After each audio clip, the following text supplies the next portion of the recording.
Hello, it's a pleasure for me to be here at this PCF conference, Market Summit 2019, because the topic, the heat is on, is exactly my topic, the topic I've been obsessing about for the last 10 years, mostly to a rather bored audience. But now, since 2018 was so remarkable, so many hard-hitting scientific papers against a background of disastrous, deadly fires in California, everyone appears to be waking up. What I'm going to try and do today is race through The Race of Our Lives, a paper I've been working on for 5 years, and the update of which I would urge you to read was done in the middle of last year. I'm going to compare the rapid increases in the deadliness of the climate with the rapid increases in the technology that may one day save our bacon. Let's get this first slide out of the way. It's an idea of what a portfolio might look like if you were entirely focused on climate change. It has 40% in energy efficiency, 20% in agriculture, and what you might call the usual suspects like copper, of which 3 or 4 times the amount is used in a world that is decarbonizing. I can't guarantee much about this portfolio. Rapidly growing areas can be very difficult from an investment point of view, but I can guarantee one thing. The top line revenues of that portfolio will handsomely outgrow the rest of the GDP. Another side topic we should cover quickly is the topic of divestment.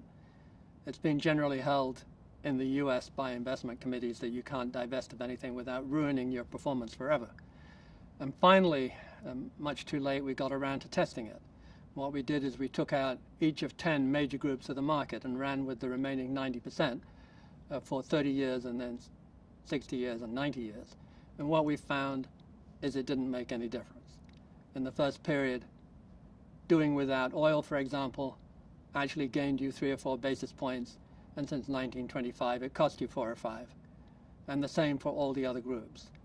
What we've done there underneath this exhibit is charted each one separately, and as you can see, it looks like a single line with a little breakout in the year 2000. It turns out the market is very, very efficient at pricing these big groups so that there's no free lunch. Buying sexy growth stocks will not give you an easy win over buying dopey utilities. Dopey utilities are simply priced cheaper, and the sexy growth stocks are more expensive, and it works out pretty well. Who knew? The next exhibit just indicates what this looked like if you extended it back from our original 30 years to 60 years and 90 years, and the same pattern. A remarkable range since 1925 of plus or minus 26 basis points, i.e. nothing. That's the price, you might say, that you can put on your ethics. And it isn't a cost, because it's just as likely to be positive as negative. The real cost would be, what would an investor pay to avoid a range around his benchmark of plus or minus 25 basis points? I would guess about 5 bips. That's the real price of ethics. This exhibit, quite well known from Al Gore's days, shows over the last 400,000 years how little the changes in carbon dioxide are and how enormous the effect. There's only 100 parts per million separate the depths of an ice age with 2 miles of ice on Manhattan from the interglacials that we enjoy today.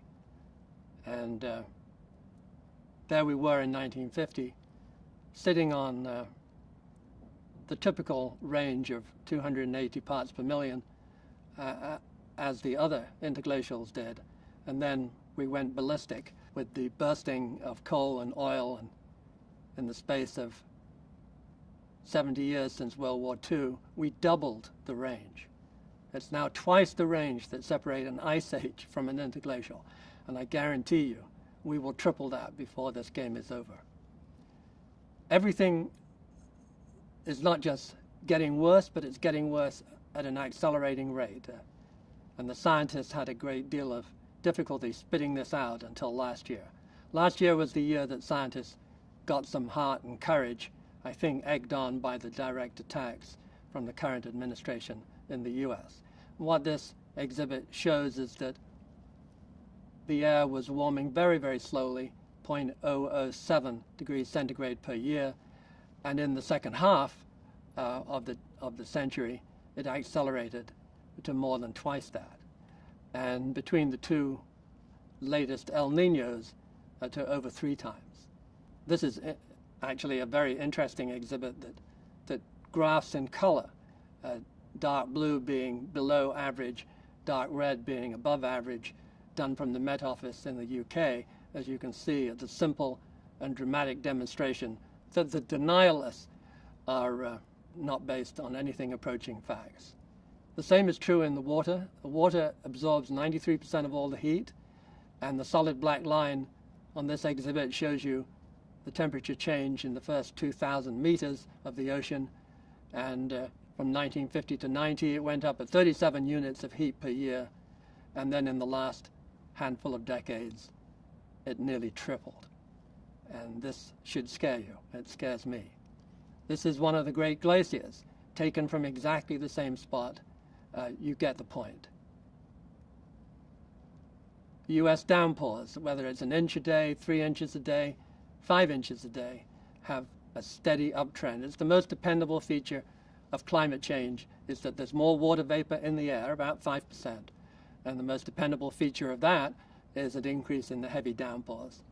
The really very heavy downpours have about doubled, and they will, according to the scientists, more than double again by 2100.